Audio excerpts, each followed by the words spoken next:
Hello everyone, my name is the Storyteller, and today I will share with you some horror stories to help you fall asleep.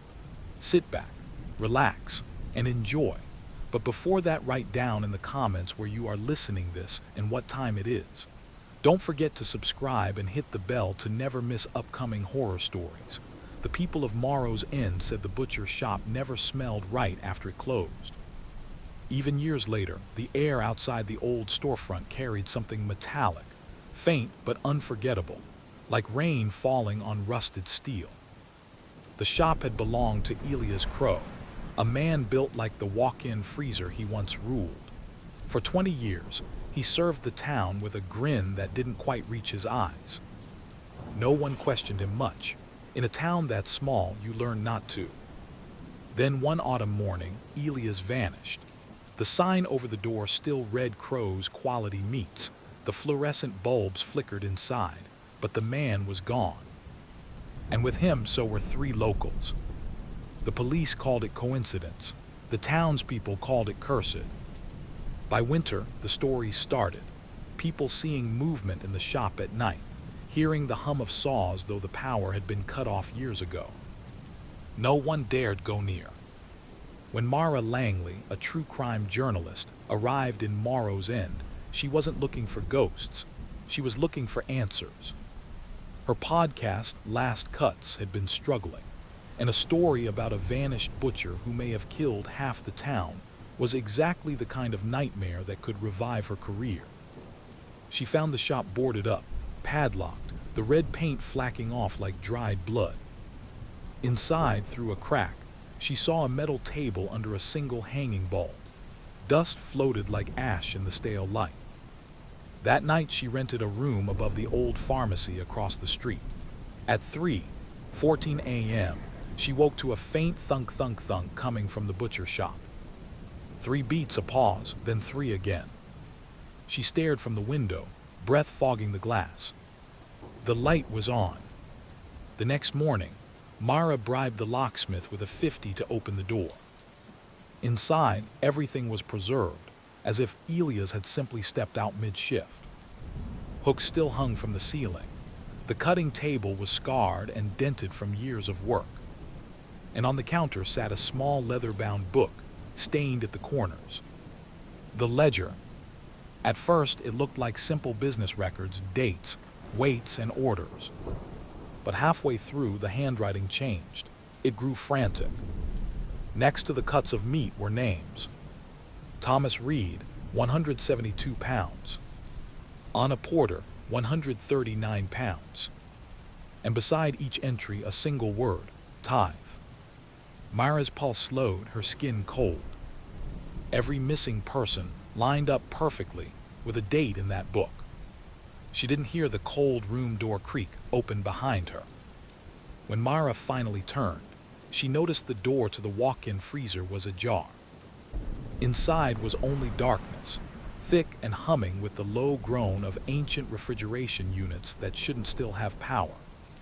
She lifted her phone flashlight and stepped inside. The walls were coated in frost. On the back wall hung something covered by a tarp, roughly the shape of a man. She reached for it, hand trembling. Before she could pull the tarp away, a voice whispered behind her, "You shouldn't touch what's been blessed." She spun around, light slicing through the dark, but no one was there. The door slammed shut, the light flickered. Then a new sound filled the freezer, the wet drag of a knife being drawn across a table. Mara clawed at the handle, but it wouldn't budge. The last thing she heard before everything went black was a soft prayer, muttered from somewhere behind her. 2 days later, the police arrived to investigate the podcast journalist's disappearance. They found her rental car, her recording equipment, and her notes. Inside the butcher shop, they found nothing unusual except for one detail. The ledger, once on the counter, now lay open to a new page. Fresh ink, a name scrawled shakily. Mara Langley, 128 pounds. And underneath the word, tithe. That night, a power surge hit Morrow's End. For the first time in a decade, The lights inside Crow's quality meats flickered on. The fans hummed, the saws whispered. And if you stood close enough to the window, you could see a shape moving under the bulb, thick forearms, apron hanging heavy, as if Elia's Crow had simply gone back to work. The hum of the refrigeration unit was the only sound Elias trusted anymore. It was constant, loyal, steady, like a pulse that never failed him. He stood in the middle of the shop, surrounded by ghosts of his own making, knives that hadn't rusted, hooks that never swayed, air that still smelled of metal and salt. He didn't remember leaving this place. He wasn't sure he ever had. They had buried his name years ago. The town had sealed his door, closed his chapter, spoken of him like he was a curse. But the shop called him back not with words, but with the rhythm of the hum. Thunk, thunk, thunk. 3 beats, a pause, 3 again. The same rhythm that used to guide his work. The same rhythm that still beat behind his ribs. He wiped his hands on the apron that hung by the door, though there was nothing on them. They still trembled. They always did when the hum grew louder. Elias didn't sleep much anymore. He couldn't tell whether the sound was real or alive inside his head. But he knew one thing: something was unfinished.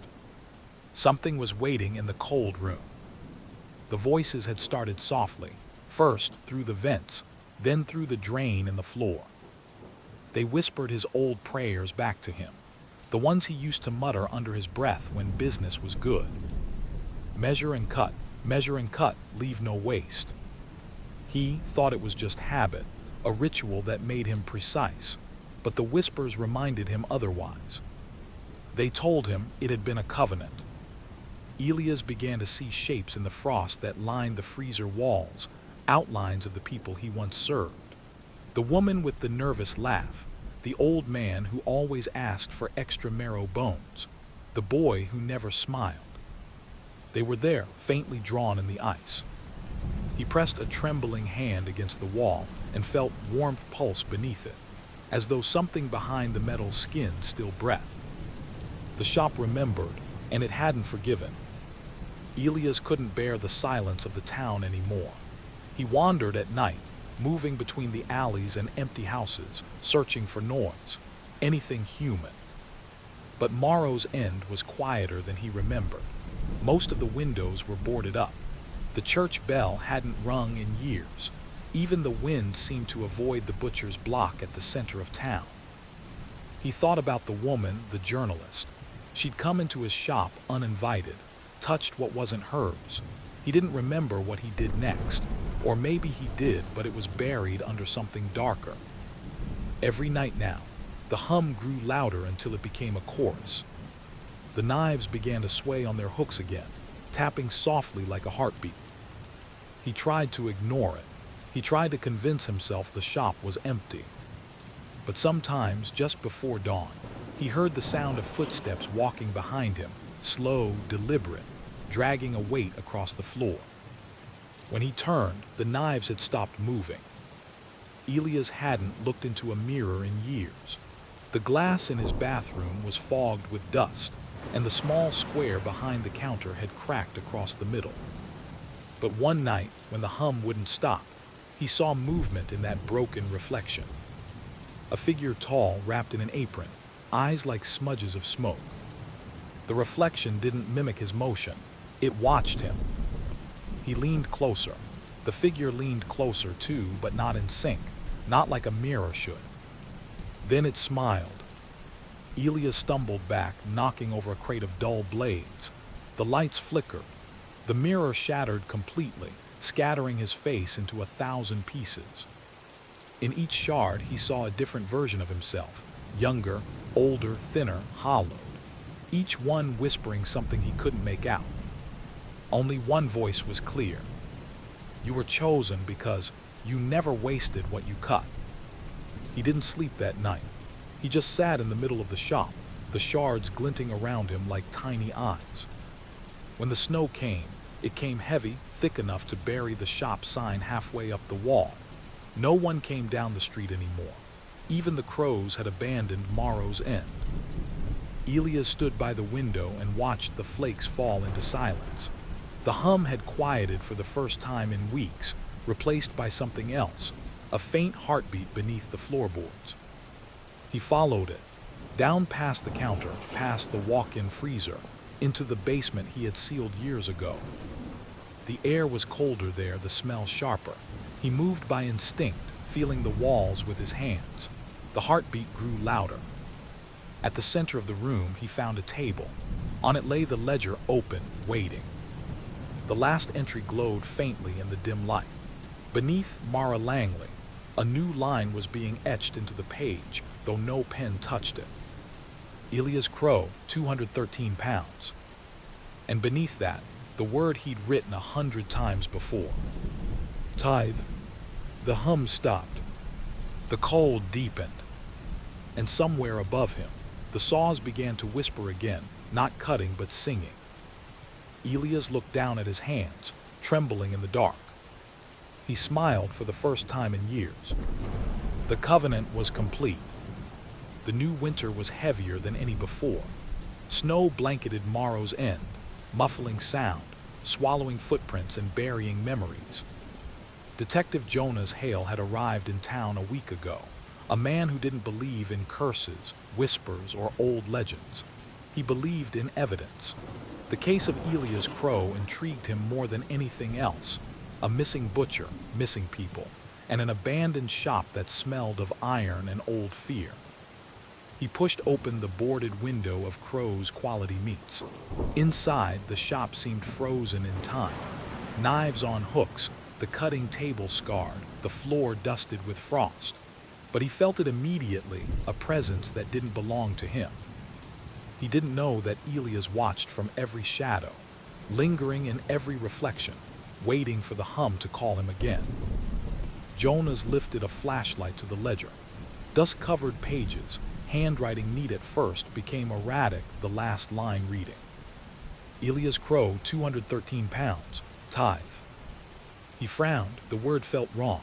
Wrong to write, wrong to see. The shop hummed softly. Not a refrigeration hum, something else. A heartbeat that echoed beneath the floorboards. Jonas froze. He wasn't alone. Jonas found the basement door unlocked.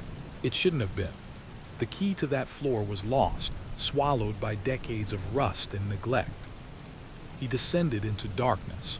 Each step echoed in a rhythm that didn't match his own heartbeat. Cold wrapped around him like a hand, pressing him forward. At the center of the basement, the table waited, ledger open, pen hovering in the air, the letters forming themselves. Jonas stepped closer. The air shifted. A shadow moved behind the table. He blinked. Empty space. And then, a whisper, soft and deliberate. You measure carefully. You cut efficiently. You waste nothing. You belong here. Jonas spun. Nothing, but the shadow lingered, not on the wall, not on the floor, in him. The hum returned, louder now, more insistent. He ran, but the shop seemed to stretch, corridors growing, walls bending, the cold deepening. He couldn't leave. Not yet. Outside, snow piled against the boarded windows. Inside, Jonas stumbled into the room behind the counter, Elias' old bathroom. The mirror, cracked and fogged, reflected him back. And then it didn't. The reflection moved on its own. Thick arms, a heavy apron, eyes that burned like embers. Jonas took a step back. The reflection smiled. Jonas's flashlight fell, spinning across the floor. The reflection advanced. Shadows stretched across the walls. He heard the whispered thunk, thunk, thunk, soft at first, then rapid, insistent. Something pressed against the glass, a hand. A shadow, he couldn't tell. The reflection leaned close, soft voice, malicious, knowing. You thought you came for evidence, but the shop chooses its witness, and its witness remains. Jonas ran. The shop responded. Doors slammed, hooks rattled, frost swirled like smoke. The air tasted metallic, thick, alive. The town began to stir. Windows rattled. Dogs barked into empty streets. Even the crows circled overhead, screaming at the snow. Inside the shop, the hum rose to a chorus. Jonas stumbled into the main floor again, ledger in hand. Names from decades past appeared on the pages, people long forgot. Their whispers filled the room. Measure and cut, no waste, tithe. And then one more name formed itself. Jonas Hale, 182 pounds. He threw the ledger down. The pages fluttered wildly as if alive. Hooks swung. Knives sang against steel. The shop pulsed like a heart. Jonas tried to leave, but the door was gone. Only wall, only shadows, only the cold that pressed against his chest and pulled him toward the basement. And above, somewhere in the darkness, a voice murmured, pleased. You came to understand. You belong now. Morning broke over Morrow's End. Snow fell quietly. Streets remained empty. Crow's Quality Meats sat still, doors sealed, lights out. No one entered the shop that day. The townspeople whispered. The wind carried faint metallic scents, and above the hum of the town itself, a new rhythm began. Inside the shop, the ledger lay open on the table, pages curling in the frost. The names of old victims remained, and at the bottom of the page, one new name glimmered faintly in the morning light. Jonas Hale, 182 pounds, tithe.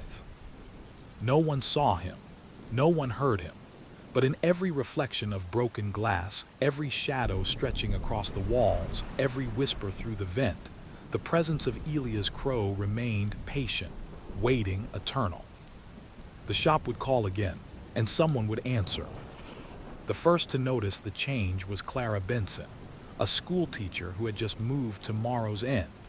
She thought the stories about Crow's Quality Meats were nothing but old town superstition. But when she passed the shop one evening, snow crunching under her boots, she felt it, a gaze from inside, cold and waiting. The windows were dark, yet she could swear she saw movement. Hooks swinging, knives tapping lightly on metal. Her curiosity grew. She peeked through a crack in the boarded window. Inside, a shape crouched by the cutting table. Elia's or something that wore his face lifted its head slowly, as if aware of her presence. A whisper echoed in her mind, though the street was empty. The shop chooses who sees it, and you have been noticed. Clara froze. Something cold brushed her ankle. She looked down. Nothing, she ran. Morrow's End was no longer quiet. Dogs howled without reason. Lights flickered in abandoned houses. Even the snow seemed heavier, as though it weighed on the town like a warning. Mayor Whitlock tried to dismiss it. It's weather, he said, but the old residents didn't believe him. They say he watches, whispered Mrs. Caldwell, the baker. He doesn't leave, he waits, and the shop it decides. Children spoke in hushed tones about shadows that moved without wind, doors that creaked open by themselves, and a metallic scent in the air that made their stomachs twist. Elia's hum had grown into a presence that seeped through the walls, curling around every corner. He didn't need to leave the shop anymore. He could reach out, touch the minds of those who came too close. And the town had begun to feel it. Inside the shop, Elias walked the aisles slowly, listening to the whispers of those who had come before. Names etched in frost, etched in memory, etched in the ledger. He touched the hooks. They vibrated beneath his fingertips. The knives sang softly, not cutting, not slicing, but alive, aware. He thought of Mara Langley. He thought of Jonas Hale. Their names glowed faintly in the ledger. Tithe. He didn't feel remorse. The shop didn't allow it. A thought struck him. Perhaps it wasn't him at all. Perhaps the shop had always been waiting for him, shaping him, guiding him, teaching him the rhythm of the hum. Elias let himself smile, a slow curling of lips. The shop's heartbeat was his heartbeat. The covenant was eternal. Clara returned, drawn by curiosity stronger than fear. She had learned nothing at the police station. No one believed her. She pried at the boards. The smell hit her first. Cold metal, dust, something wrong. Inside, the shop was alive. The knives tapped softly, the hooks swung lightly, and the hum filled the air. Elias appeared at the far end, motionless, a shadow among shadows. You shouldn't have come, he whispered. His voice was low, a rasp that seemed to echo inside her chest. Clara tried to run. The doors vanished. The lights flickered. She felt the walls pulse. She stumbled into the basement, drawn as if by the hum itself. The ledger lay on the table, waiting. Names of the past, names of the future. Her name began to etch itself. She screamed, but no one outside heard. Morning broke, but the shop remained silent from the street. Snow piled against the door. Townspeople avoided it, sensing the unseen pulse behind the walls. Inside, the ledger glowed faintly. Names scrolled themselves: Mara Langley, Jonas Hale, Clara Benson. The hum vibrated through the floor, rising and falling in rhythm with some unseen force. Hooks rattled, knives tapped, and shadows moved with a life of their own. Elias walked among them, but no one could see him. Not really. He existed in the space between light and shadow, in the hum, in the frost, in the whispers. The covenant had grown. The shop had chosen again. And from somewhere deep inside the darkness, Elias whispered a prayer. Measure and cut, leave no waste, tithe. Outside, the town remained quiet, too quiet. But the hum never stopped. Snow had swallowed Morrow's End so completely that even the main street looked abandoned. Footprints were covered as quickly as they formed. Windows reflected only white light and the faint shadows of long-dead memories. Clara sat in her apartment, shivering despite 3 layers of clothing. She had returned from the shop only to find that nothing in town felt the same. The people she passed looked hollow-eyed, their voices soft, distant, as though the town itself were holding its breath. A faint metallic scent clung to the air, impossible to escape. She realized with growing horror that the hum she had heard in the shop had followed her home. It pulsed in her chest, syncing with her heartbeat, whispering the same word over and over: tithe. She tried to call the police again. No one answered. The line buzzed with static, and sometimes she thought she heard a soft, rasping whisper in the background. You belong here. Even in her apartment, the shop's influence reached her. Clara covered her ears and tried to think rationally, tried to tell herself it was exhaustion, paranoia, snowblind isolation. But deep down, she knew better. The shop waited, and Elias waited with it. Jonas Hale had been missing for a week. No one could find him, though rumors spread quickly. The shop had claimed another. Yet despite the fear, someone had to know. Someone had to see it for themselves. Detective Larkin, a veteran from the county, arrived reluctantly. She had heard of Crow's quality meats, but she didn't believe in legends. She believed in evidence. The first night she entered the shop, she felt it immediately. The walls exhaled cold air that carried the weight of years. Hooks swayed slightly. Knives tapped softly against steel. She turned every corner slowly, flashlight in hand, every step echoing like a drumbeat in an empty cathedral. And then she saw him. Elias, or the shape he had become, crouched near the ledger. He didn't move, didn't breathe, yet she knew he was watching. You shouldn't be here. She spun, nothing. The room was empty. The ledger, however, flipped open by itself. Pages turned rapidly, revealing names she couldn't read fast enough. Then it stopped on a blank page. And on that page, a single name began to appear, written in letters that glowed faintly in the dark. Larkin, 158 pounds. She froze, her flashlight flickered. Hooks rattled. Shadows stretched unnaturally long across the walls. Elias had no need to move. He existed everywhere, and the shop had chosen her. Inside the shop, the hum had grown into a roar. Every step across the floorboards sent vibrations throughout the building, a rhythm that was not quite human, not quite machine, not quite anything natural. Elias walked slowly through the aisles. He no longer needed to touch anything. The knives sang in response to his thoughts. The hooks shifted. The frost swirled in patterns he imagined. The shop itself obeyed him now. From somewhere deep within the walls, a whispering chorus began. Not voices exactly, but fragments. Names, phrases, warnings, promises. Each carried weight, pulling him downward, guiding him, reminding him of the covenant he had always fulfilled. Measure and cut, leave no waste, tithe. He smiled, and the hum slowed to a rhythm only he could hear. Outside, the town shivered as though the buildings themselves felt his presence. Even the snow seemed to hold its breath. Clara, desperate, returned to the shop. This time she didn't peek. She pushed through the boards, stepped inside, and into a storm of cold and whispers. The shop was alive. Frost moved like liquid across the walls. Hooks swung. Knives tapped together, sharper and louder than ever before. The hum vibrated through her chest. She moved toward the ledger. Names appeared faster than she could comprehend. Mara Langley, Jonas Hale, Clara Benson, her own name growing brighter than the rest. "Stop," she screamed, but the sound was absorbed by the air itself. Elias appeared not fully, not physically, but in shards of shadow and reflection, multiplied across the frost and glass. "You cannot leave," he whispered. The shop echoed his voice infinitely. "You were chosen, you belong." Clara fell backward. The ledger's pages flipped violently. Hooks rattled like teeth.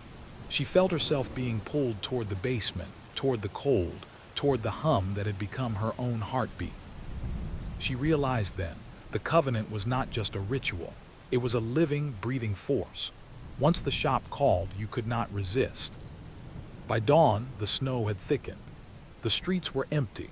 Townspeople whispered about the strange, metallic scent and the soft, uncanny hum that persisted even in the open air. Inside the shop, Elias walked among the shadows, invisible, omnipresent.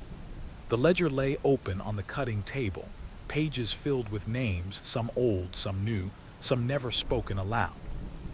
The hum slowed, settling into a deep, pulsing rhythm. Hooks and knives moved in perfect harmony, as if preparing for a feast no one could witness. Elias' voice, soft and intimate, echoed in every corner. "Measure and cut, leave no waste. Tithe, the covenant grows, the shop chooses, the shop waits, and I remain." Outside, a crow landed on the roof, pecking at the snow. Its eyes gleamed black. The wind carried a faint metallic scent down the empty streets, and the hum never stopped. The legacy of Crow would endure, and anyone foolish enough to approach would hear the whisper of the knives, the pull of the hum, and the unrelenting promise of the shop. The covenant was eternal. The town had grown restless. Rumors had turned into fear and fear into action. A small group of townspeople, led by Clara and Detective Larkin, gathered outside Crow's quality meats, armed not with weapons but with resolve. The snow had piled high, the streets a white void, the hum of the shop faintly audible even from the frozen sidewalk. "We have to end this," Clara whispered. "We have to see what's inside." Detective Larkin shook her head. "It's not a person anymore.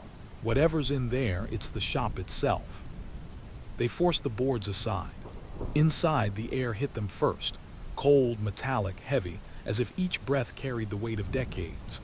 Hooks swayed, knives tapped, frost curled across the walls in unnatural patterns. And Elias was there, not in flesh, not in shadow, but everywhere in reflections, in the hum, in the very frost that coated the cutting table. "You shouldn't have come," his voice whispered through every corner, "but the shop, it chooses again." Clara's eyes went to the ledger. Pages flipped by themselves. Names appeared faster than she could read. Mara Langley, Jonas Hale, Clara Benson, Larkin, and dozens she didn't recognize. The pages glowed faintly. A soft, rasping hum filled the room, growing louder, pulling at the walls, the ceiling, even their bones. Detective Larkin tried to grab the book. Frost spread across her hands as though the pages themselves rejected touch. "You see it," Elias whispered. "All of it belongs, all of it is mine. The covenant grows." Clara felt the hum inside her chest, syncing with her heartbeat. It whispered, "Tithe, measure, cut, belong." The shop moved around them. Hooks shifted, Knives tapped in rhythm, shadows danced along the walls. They realized this wasn't just Elia's anymore. The shop was alive, and it wanted them to stay. The hum swelled. Frost spiraled into shapes, shapes of people, of arms, of faces frozen in silence and despair. Elia's form coalesced from these shards, taller than any human, broader, faceless in the center but terrifying in suggestion. Clara screamed. Larkin tried to pull her back, but the floorboards seemed to pulse like a heartbeat, pulling them forward into the center of the shop. "You belong here," Elias intoned. The sound wasn't just a voice. It was the hum itself, the frost, the metal, the air. It resonated in their bones. Clara struggled, finally realizing the truth. The shop didn't need to touch them to claim them. Elias didn't need hands or knives. The covenant had already begun to bind them. Time became meaningless. The snow outside piled higher, the town silent, but inside the shop, decades collapsed into minutes. Hooks tapped, knives vibrated, frost spiraled, whispers overlapped, all chanting the word, tithe. Clara and Larkin were caught in the rhythm, their own heartbeats echoing in sync with the shop. Names etched themselves into the ledger. One page glowed brighter than the rest.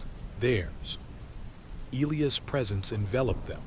Not fully seen, not fully felt, but undeniable, eternal. The shop breathed around them, alive with history, hunger, and ritual. "You were chosen, you belong." They screamed, and their voices became part of the hum, part of the shop, part of the covenant. Morning came. The town of Morrow's End remained quiet. Snow blanketed everything, streets empty, windows shuttered. The metallic scent lingered in the air, faint but persistent. Crow's quality meat sat still, doors closed, frost thick on every surface.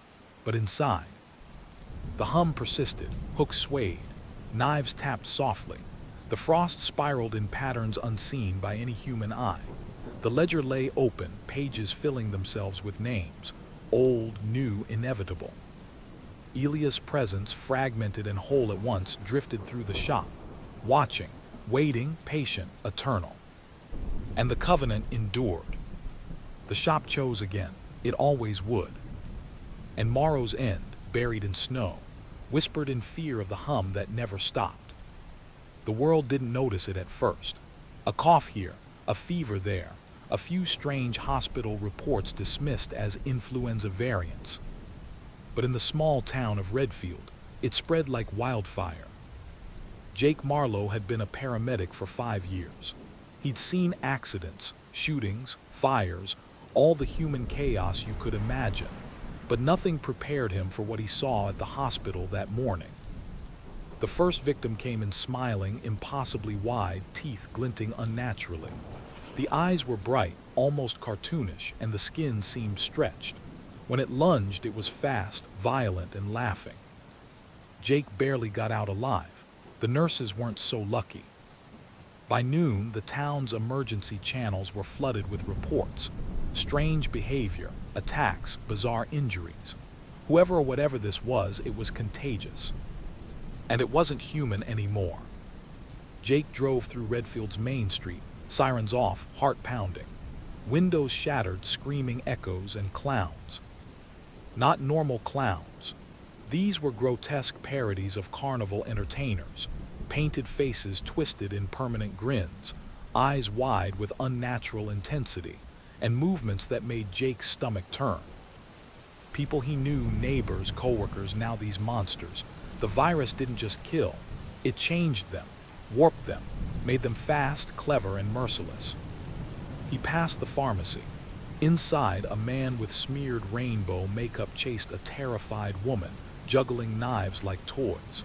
The sight made Jake gag, but he forced himself to move. He had to find survivors. He had to warn anyone. Redfield was gone. It had become the playground of the infected. Jake found a few survivors hiding in the local firehouse. A teacher, a mechanic, and a scared little girl with red ribbons in her hair.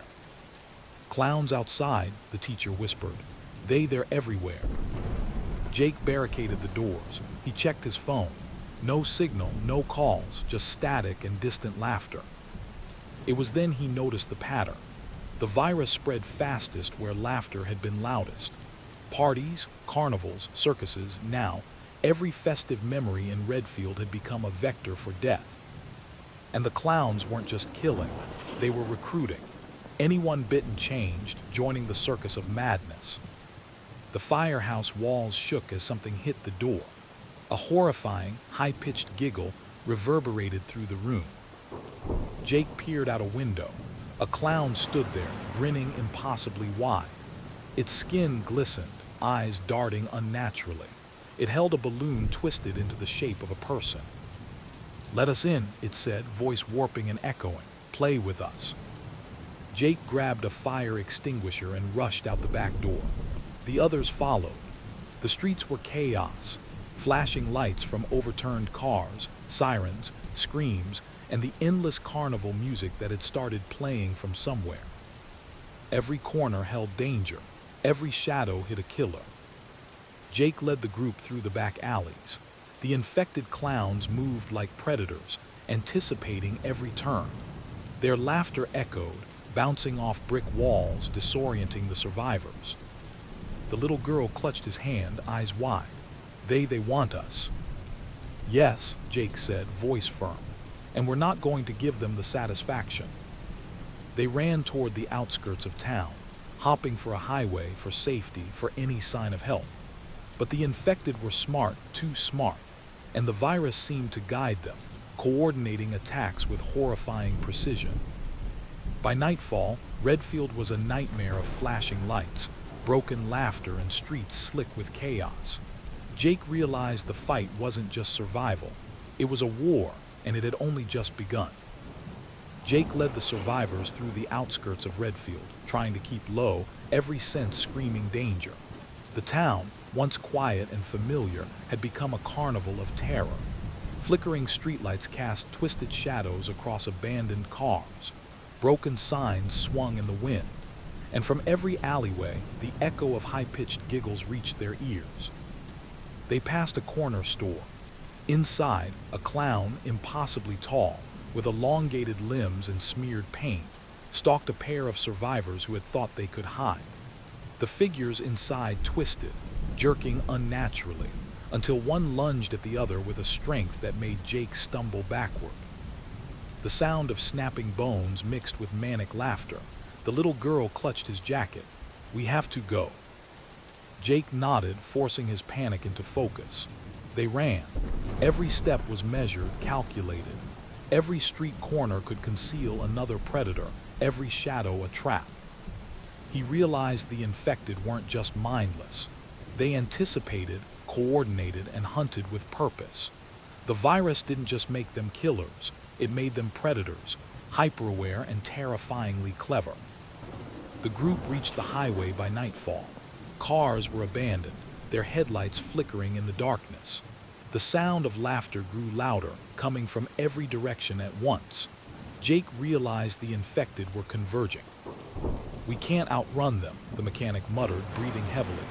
They're too fast." Jake scanned the highway. A semi-truck sat abandoned, engine cold. "That's our ride," he said. They climbed in, slamming the doors behind them. The engine roared to life and Jake floored it, tires squealing against the snow-slick asphalt. But the infected weren't far behind. From overpasses, rooftops, and the roadside, grotesque forms leapt and lunged, their laughter warping with each movement.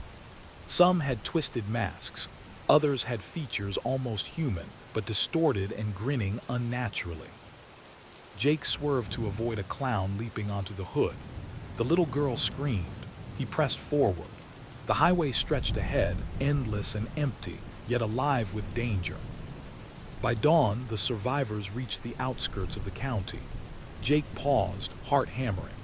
They were not safe, but they had to understand what they were running from. "We need answers," he said, scanning the horizon. "We have to know what this virus is." He remembered a local lab, abandoned after funding cuts. It might hold data, samples, or even clues about the outbreak. If they were lucky, someone there had survived. The lab was a shell. broken windows and frost inside. Papers littered the floor, computers dead. But in the back, Jake found vials small, labeled in a language he didn't fully understand. Fluorescent liquid shimmered inside, almost glowing. And then he saw it, a sample labeled clown virus experimental vector. The handwriting matched that of a virologist who had disappeared years before the outbreak. The realization hit him. This wasn't natural. Someone or something had created the virus. The night returned, colder and darker than before. Jake set up a temporary barricade in the lab using overturned tables and equipment. The survivors huddled together, but sleep was impossible. Every sound, the creak of metal, a distant whistle, a soft giggle, sent them into panic. Outside, shadows moved. The infected had learned the lab's perimeter. They didn't bash doors, they waited, calculated. Jake watched as one clown, its makeup smeared into a grotesque mask of mirth, circled the building, peeking in the broken windows, tilting its head unnaturally. Then came the whispers, soft but persistent, echoing in Jake's mind. "Play with us, come closer." He forced himself to focus. "We survive until morning," he muttered. "Then we move." But deep down, he knew the infected would not wait. They were patient predators, and patience was the deadliest weapon of all. As Jake patrolled the perimeter, flashlight in hand, a sound behind him froze his blood. A soft, wet snap. He turned too late.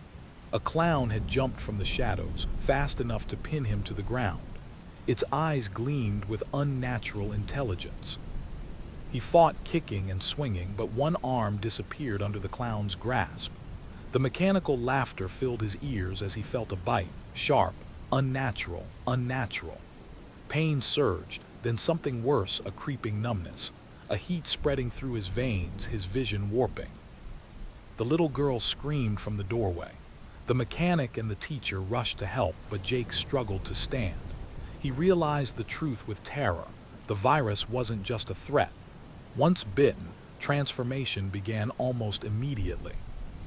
His reflection in a shattered window rippled, his own face twisting, lips curling, eyes widening unnaturally. He screamed, half human, half something else. And somewhere in the distance, more laughter rose, swelling into a cacophony that promised the virus was spreading faster than he could ever imagine. Jake's vision blurred as the virus began to creep into his system. He felt the heat in his veins, the unnatural pull in his muscles, and the urge to smile, a grotesque, jagged smile he fought with every ounce of will. "Stay with me," he shouted to the survivors, gripping the teacher's arm. They moved through the lab, climbing over shattered desks, dodging broken glass, and sprinting toward the emergency exit. Outside, the town was no longer empty. The streets swarmed with infected clowns, every one of them faster, stronger, and more precise than the last. Some tumbled from rooftops, some emerged from shadows that shouldn't have existed. Their laughter warped in volume and tone, echoing like a chorus of madness. Jake pushed himself harder, dragging the little girl behind him. The virus throbbed in his limbs, threatening to take over. He had to reach the highway, had to escape Redfield before he became one of them. The survivors reached the highway, but the nightmare had followed them. Twisted carnival music blared from somewhere, overlapping the screams of the infected. Cars littered the road, abandoned, overturned. One clown leaped from the hood of a car, twisting its body unnaturally midair. Its jaws snapped inches from Jake's face. He ducked, firing a flare into the sky to disorient it. The highway stretched endlessly. Every exit they tried was blocked, either by vehicles or by more infected, waiting patiently, circling, hunting. Jake realized the virus didn't just spread through bites, the infected coordinated. They adapted. They thought. The little girl sobbed, clutching his jacket. They know where we are." Jake gritted his teeth. "Then we don't give them a reason to find us. Move." Jake led them to an old chemical plant outside town, hopping for shelter. The building reeked of rust and mildew, but it was intact. They barricaded themselves inside, covering broken windows and stacking metal crates against doors. Inside, Jake examined the virus samples he had taken from the lab. The liquid glimmered, almost alive. His mind raced. This wasn't just a virus, it was engineered. Someone had created it to spread, to mutate, to turn humans into perfect predators.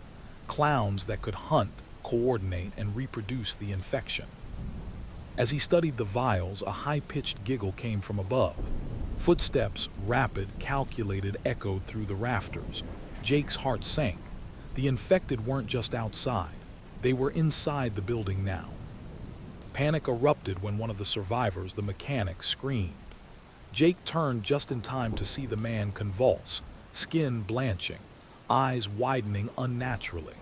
His mouth stretched into a grin, sharp teeth glinting in the dim light. The transformation was instantaneous. In seconds, the man became a grotesque clown, laughing maniacally as he lunged at them. Jake fired a flare, blinding it temporarily, and grabbed the little girl. "We move now." They ran through the chemical plant, dodging shadows that twisted unnaturally, climbing stairs, leaping across broken floors. Every corner held a threat. Every sound a giggle, a rustle, a snap could be the end. By the time they reached the roof, the infected had surrounded them. Jake realized with horror that the virus had turned his friends, his neighbors, into something inhuman. And now, even a single bite could mean he wouldn't survive the night. Jake felt the virus gnawing inside him. Every muscle twitched unnaturally. His jaw ached to smile, his fingers flexed toward claws. The urge to give in was almost irresistible. He gritted his teeth, clenching his fists. Not now. From below, the infected circled the building like wolves, their laughter growing into a deafening symphony. Jake knew they wouldn't wait. They were patient predators, but patient meant inevitable. The little girl tugged at his sleeve. "They're coming." Jake scanned the city below.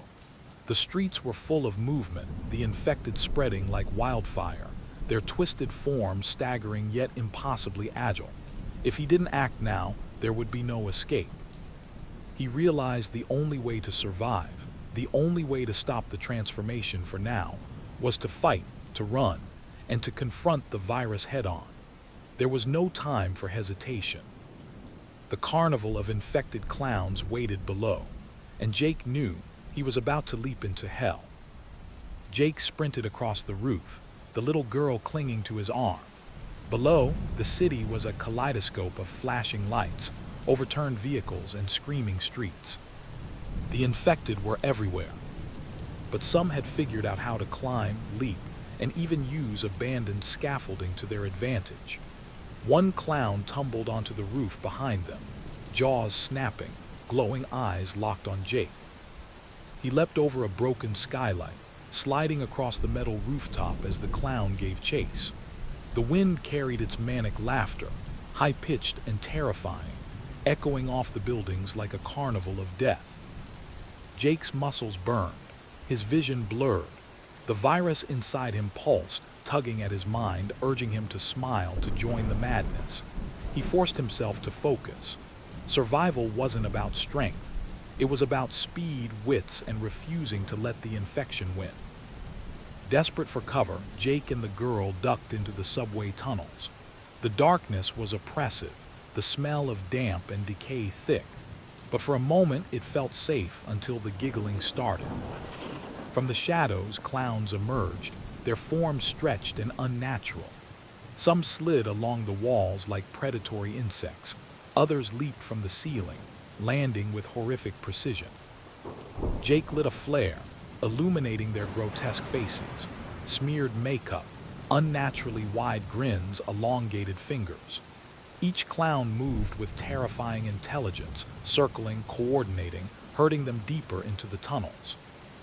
He realized they weren't just predators. They were hunters. Every action was deliberate, every attack calculated. The little girl whimpered, We can't hide." Jake shook his head. "We fight or we die." As they navigated the tunnels, Jake felt the virus flare inside him. His reflection in a puddle warped. his own face grinning back at him in a mockery of humanity. Fingers itched to claw, muscles twitched unnaturally. The infected were close. He could hear the clicking of their nails on tile, their unholy laughter mixing with the echo of dripping water. Jake's heart hammered. He found an old maintenance door and pried it open. The stairs led to a maintenance shaft, a possible escape. But as he climbed, one of the infected leaped from the shadows, catching his shoulder. Pain shot through him. He fired a flare, hitting the creature in the chest. It screamed a high, warbling shriek and slumped into the darkness. Jake shivered. That could have been him. Any second now, the virus could take over. They emerged on the highway just as dawn broke. Cars were abandoned, engines smoking, tires shredded. Redfield's skyline was a chaotic jumble of overturned traffic lights and distant smoke. But the infected had spread. Clowns were everywhere, on overpasses, rooftops, even hanging from traffic signs. Each one was a living nightmare, unpredictable and relentless. Jake grabbed a broken pipe for defense. Every step was calculated. He ran, pushing the little girl ahead, dodging leaps, swipes, and snarls. One clown tackled a car, shattering the windshield, but Jake ducked and sprinted past. His muscles screamed. His mind wavered. The virus tugged at his consciousness, whispering, urging, promising power. He ignored it, focused on survival. He had to get out of Redfield. If he succumbed, the outbreak wouldn't just consume him, it would consume everything he loved. Jake spotted the bridge leading out of Redfield, the last possible escape route. But as they reached it, dozens of infected awaited. The bridge became a gauntlet, a funnel of chaos. Clowns surged from every side. Jake swung the pipe, breaking bones, dodging claws. The little girl screamed behind him. The infected were fast, precise, relentless. A clown lunged at him, teeth flashing. Jake caught it, twisted, and slammed it into the railing. Another leaped onto the side of the bridge, shattering the railing and falling into the river below. They ran, hearts pounding, lungs burning, the virus inside Jake screaming for control. Each step was a fight, against the infected and against himself. As the far side of the bridge came into view, Jake realized one horrifying truth. Surviving Redfield didn't mean escaping the virus. The infection was inside him, and every choice from now on would be a battle against the darkness growing in his own veins. The outskirts of Redfield were no longer recognizable. Streets twisted into rubble, abandoned cars stacked haphazardly, smoke curling from collapsed buildings. The sky was gray with ash and snow, streaked with the occasional flash of fluorescent paint, the infected clowns marking their territory. Jake and the little girl ran through a narrow alley, ducking under hanging debris. Every turn revealed new horrors. A clown juggling severed mannequins like trophies. Another sliding down a fire escape with a predator's grace, teeth glinting in the dim light. Jake's body ached. Each heartbeat pulsed with the virus, a gnawing heat in his veins, tugging at his muscles and jaw. His reflection in broken glass mocked him, lips stretched in a grin he didn't want, eyes dilating unnaturally. He felt the first flickers of laughter rise in his throat and fought them down, teeth gritted. The little girl tugged at his sleeve. "Jake, they're everywhere." "They are," he said, forcing a breath. "But we survived, that's all that matters."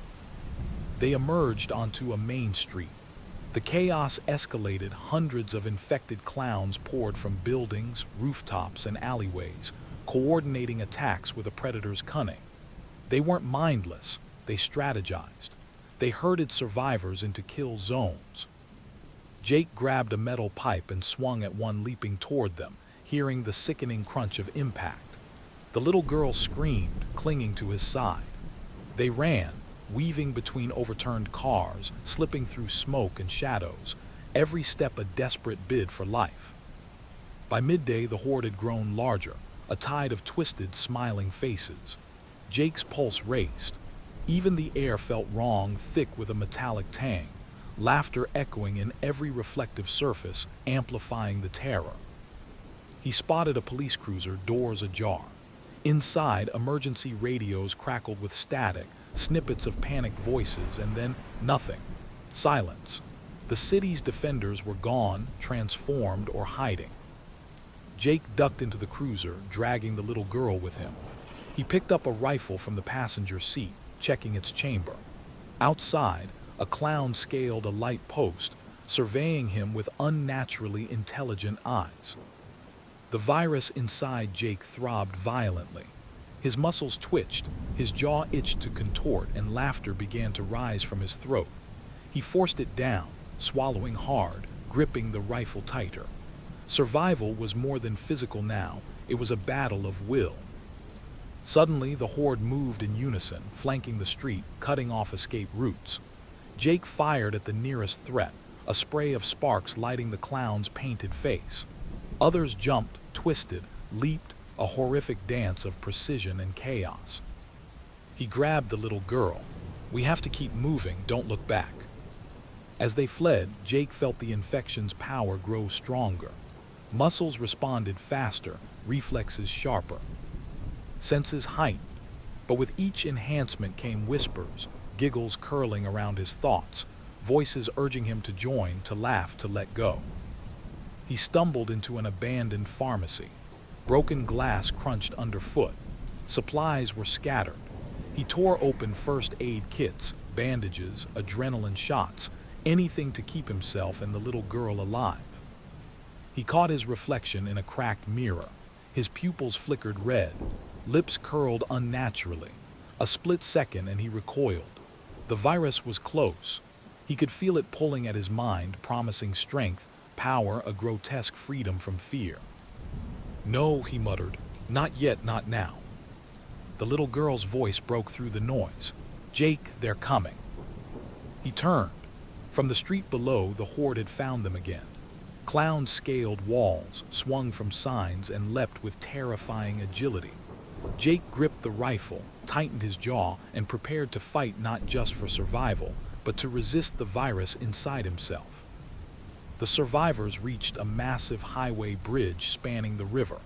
It was the only escape route out of Redfield, but the horde had anticipated this. Hundreds of clowns had gathered on both ends, their laughter mixing into a deafening crescendo. Jake scanned the bridge. Gaps in the railing, debris, abandoned vehicles. Each step forward was a gamble. A single mistake, and they would be swallowed by the infected swarm. A clown lunged from above, landing with unnatural grace. Jake struck it with a pipe, hearing bones snap, and stumbled. Another swung from a lamppost, teeth flashing. He fired the rifle, hitting one in the chest, only for it to tumble and vanish into the river below, then resurface, grinning, climbing back up. The virus flared inside him, screaming for control. Muscles twitched, reflexes sharpened. He could feel himself becoming like them, like the predators chasing him. He pressed the urge down, forcing his mind to focus. The little girl clutched his sleeve. We can't make it." "Yes, we can," Jake said, teeth gritted. "We have to keep moving." They ran across the bridge, dodging leaping clowns, swinging debris, and the occasional spike of madness from the virus. Every step was agony, every breath a fight. By the time they reached the far side, the city behind them was a cacophony of chaos, the horde relentless, the virus waiting to claim him. Jake and the girl reached a wooded area beyond Redfield. Finally, a moment of relative quiet. No city lights, no collapsing buildings, no echoes of grotesque laughter, just the wind and the snow-laden trees. But Jake felt the virus surging inside him. Each heartbeat, each breath brought whispers. Join us, laugh, surrender. He grabbed a mirror shard from his pocket and examined his reflection. Eyes dilated, lips twitching, fingers twitching. He could feel the transformation beginning. The little girl looked at him, frightened but determined. "Jake, you have to fight it, you have to." Jake nodded, gripping the rifle. He realized survival wasn't just about outrunning the infected.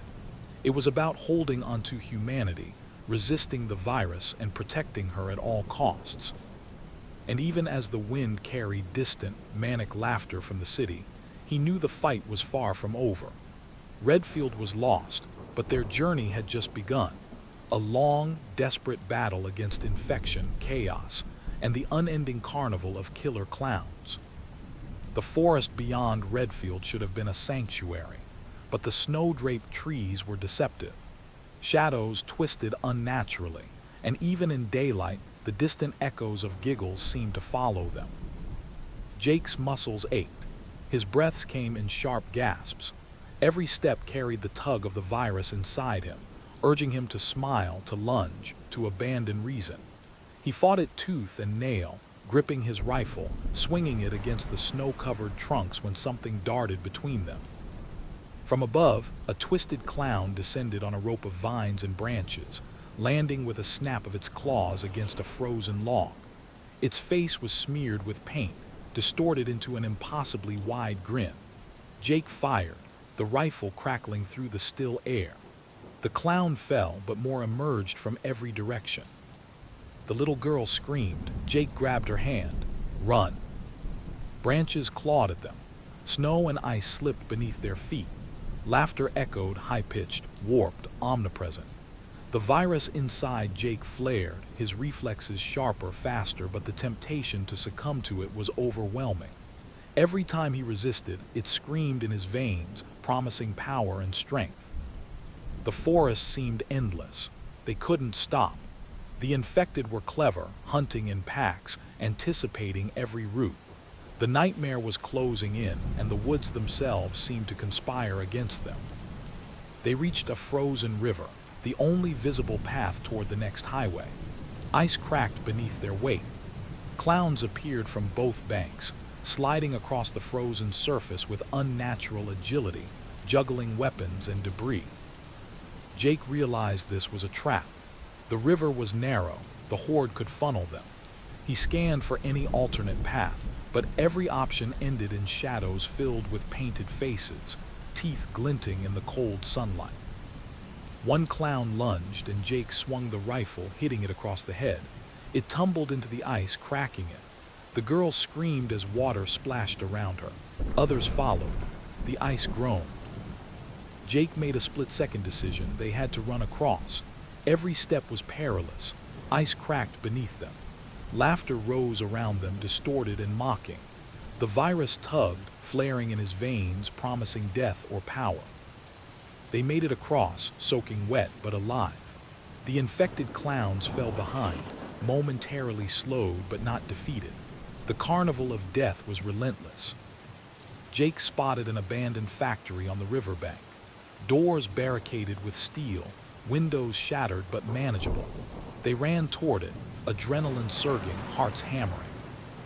Inside, the air was stale. Broken machinery littered the floors.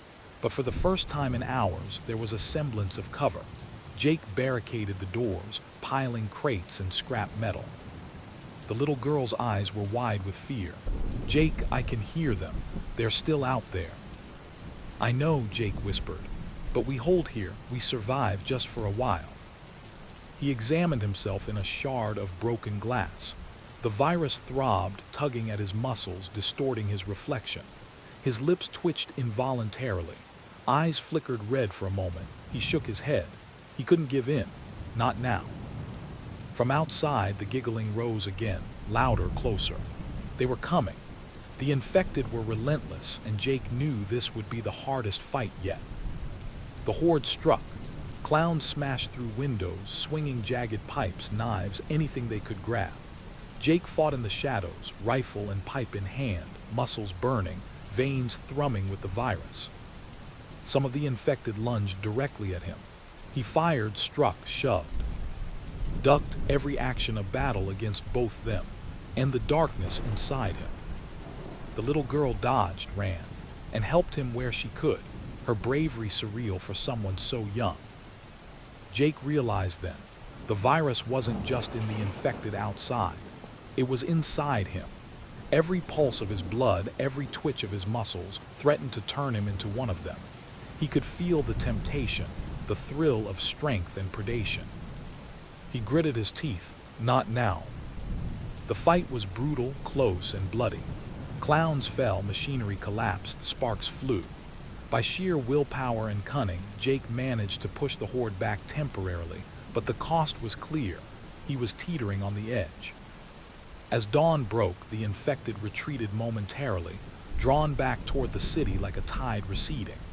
Jake and the little girl were alone in the factory, exhausted, freezing, soaked.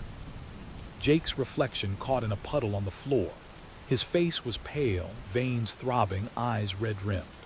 The virus screamed in his mind, promising release, power, freedom from fear.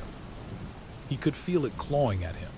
Every breath, every twitch, every heartbeat threatened transformation. He closed his eyes, concentrating on the girl, on survival, on holding onto the last pieces of humanity. Somewhere in the city, the carnival continued. Laughter echoed from the streets. Redfield had fallen. The virus was unstoppable, spreading, evolving, hunting. But for now, Jake had survived. The girl clung to him, alive, scared, yet unbroken.